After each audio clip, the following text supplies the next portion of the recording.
chers élus. Nous allons maintenant laisser la parole à la dernière allocution, celle du président de l'Union de l'Association des élus locaux, M. Ouri Baïlo Diallo, avant de retrouver le reste du programme et bien sûr l'allocution du chef de l'État en fin de matinée. Merci encore de votre présence. Monsieur Diallo.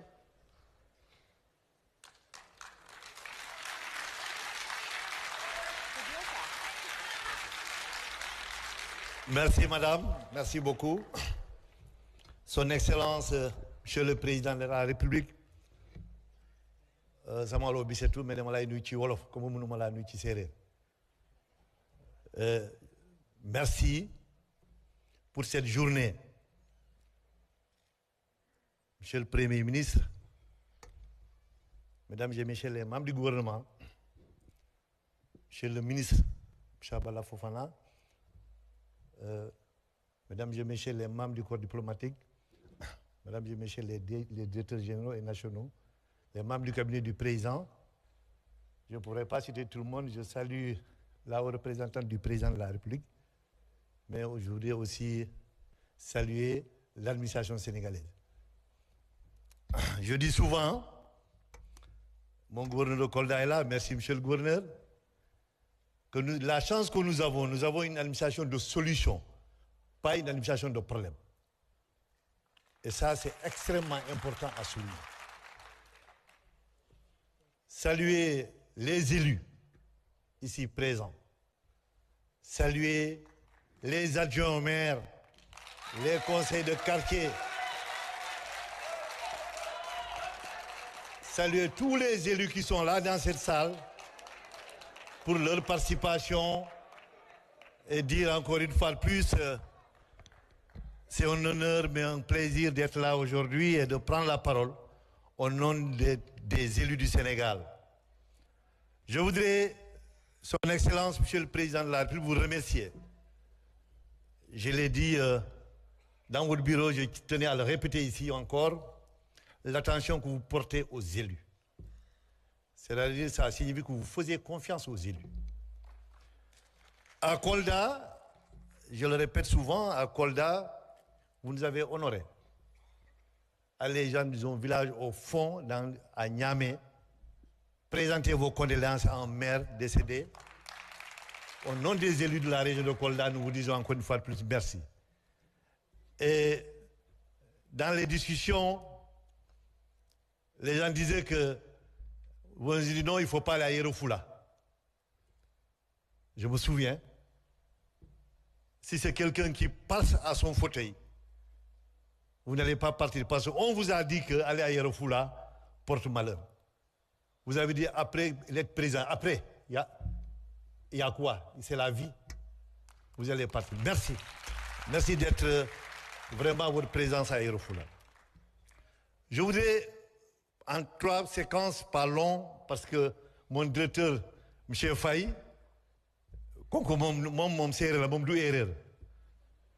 m'a recommandé de rester dans les 5 minutes, je vais essayer de...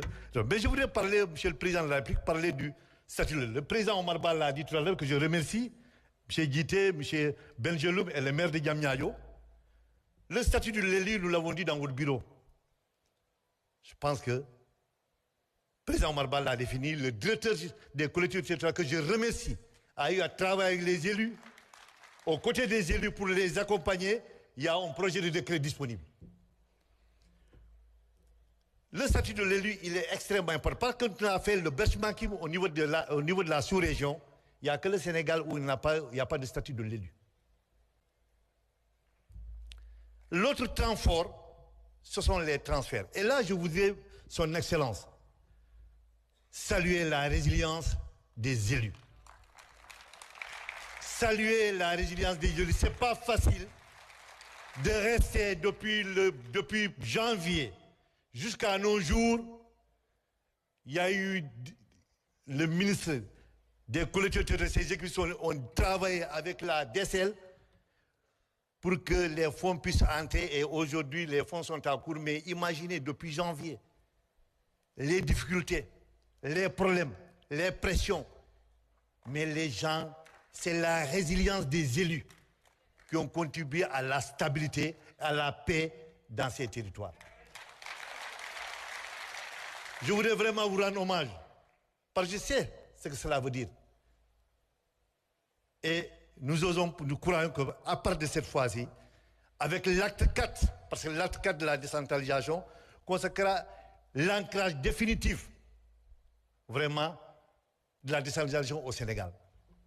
Et c'est cela qui est recherché. Le ministre a fait le tour du Sénégal avec nous. Des fois, nous avons fait 2 fois une région. Au début, il y avait cette méfiance. Mais je voudrais vous saluer. Parce que vous êtes passé de militant de la décentralisation à un soldat de la décentralisation.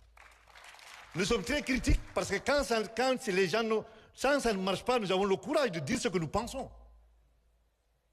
Mais merci pour cela. Merci à l'administration sénégalaise, aux élus, à la société civile, à tous les acteurs territoriaux qui ont eu quand même à travailler sur les pôles territoires, mais aussi sur l'acte 4 de la décentralisation. Nous souhaitons, son Excellence, Monsieur le Président de la République, que le taux d'indexation de la TVA passe de 5,5 peut-être à 15 ou 20.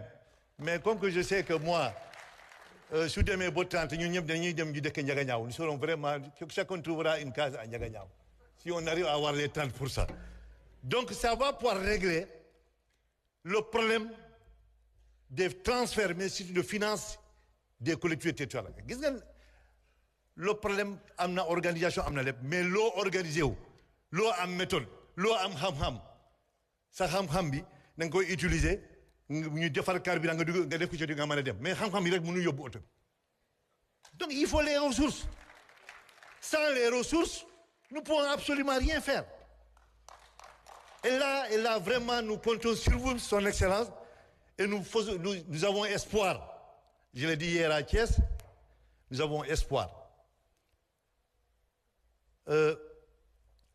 Quand on parle des difficultés, nous l'avons dit dans votre bureau et je profite pour vous féliciter, Monsieur le Premier ministre, pour vous dire que toutes nos disponibilités et aussi attendre, parce que quand les gens travaillent pour nous, et pour l'État, ils doivent nous écouter. Il y a une réforme qui est en cours du Code général des impôts et domaines. Nous aurions souhaité que le ministre en charge de l'économie et des finances et du plan avec les fétières, avec la direction générale des impôts et domaines, avec la direction générale du trésor, nous manatons Watan. Nous baillons chacun dans ça qui doit faire quoi, parce que quand quelqu'un travaille pour toi, aujourd'hui vos collaborateurs vous disent qui mais nous quel est le moyen de faire non. Nous baillons comment ça se fera et nous comptons vraiment sur vous. Et cette rencontre, hier, j'ai même demandé aux directeurs des collectivités de nous introduire auprès du Premier ministre pour que nous puissions, avec les fétières, discuter aussi de tout ce que des problèmes trans qui ne dépendent pas seulement du ministère des collectivités. Parce que tout ce qui dépend du ministère des collectivités territoriales, on n'a pas de problème. Le ministre nous écoute, le ministre nous reçoit, nous travaillons ensemble la main dans la main, c'est devenu une famille maintenant. L'autre point sur lequel je voulais vraiment aussi parler par rapport c'est les transferts. Parce que quand on regarde, pourquoi nous insistons pour cette rencontre? Si nous prenons l'exemple de la selle, ou nous prenons l'exemple des ressources, la taxe sur la plus-value immobilière. On a dit que la taxe sur la plus-value immobilière, c'est 50-50. Mais ce qui est inscrit sur la loi des finances, dans la loi des finances, c'est ce qui va être versé aux collectivités territoriales. Et nous avons vu des fois, en plus de 2-3 ans, les mêmes recettes au même centime près. Mais quand nous allons voir la loi du règlement, nous voyons qu'effectivement les collectivités devraient avoir plus. C'est pour tous ces sujets, tous ces niches-là, ce que nous demandons à ce que la loi soit appliquée sur les transferts au profit des collectivités territoriales. Et vous allez, ça va vous soulager, ça va soulager le gouvernement. Parce qu'il n'y a qu'un maire ou un président de département qui vient d'avoir, Monsieur le Président, nous avons besoin il faut nous aider à construire une salle de classe, un poste de santé, une maternité. Les gens ont les ressources vraiment pour faire ces réalisations-là. Cette journée est une journée importante parce que les pôles territoires sont là. Hier, je disais tout à l'heure avec le soutien du ministre de l'Agriculture, on a organisé un atelier de 2 jours à Thiès. Mais ce que nous avons décidé de les 2 jours, c'est ça qui est ressorti textuel sur le communiqué du Conseil des ministres. Et voilà, donc ça veut dire qu'il y a eu cette cohérence entre ce que nous avons travaillé sur 2 jours et ce qui a été présenté au niveau du Conseil des ministres. Les pôles territoires, elles sont fondamentales. Mais le cadre juridique, il faut que le cadre juridique soit géré par les élus. On ne peut pas encore penser à revenir à une recentralisation. On ne peut pas avoir amené un instrument pour les territoires pour dire que non, les élus ne feront pas partie. Le cadre juridique de ces pôles territoires, le conseil doit être composé comme ce qui a été acté, l'autre consensus qui a été construit par les élus. Et aussi, ça j'attire votre attention, merci pour que si nous avons la chance d'avoir ce transfert de taux d'indexation de la TVA de 5,5 à 10 ou 15 ou plus, nous souhaitons que cela ne soit pas utilisé pour financer les pôles territoires. Que ces transferts-là puissent aller directement pour le compte des collectivités territoriales. Ça aussi, vraiment, je voulais quand même parler de cela et vous dire encore une fois de plus, son Excellence, Monsieur le Président de la République, merci d'avoir fait confiance aux élus. Nous avons senti et les élus sont engagés pour vous accompagner pour le développement de ce pays dans leur collectivité territoriale. Parce que c'est la République qui est là, c'est la République qui est là et chacun parmi nous, chacun à son niveau de responsabilité est en train de travailler pour la République. Donc, vive la République du Sénégal, vive les collectivités territoriales, vive la. Je vous remercie.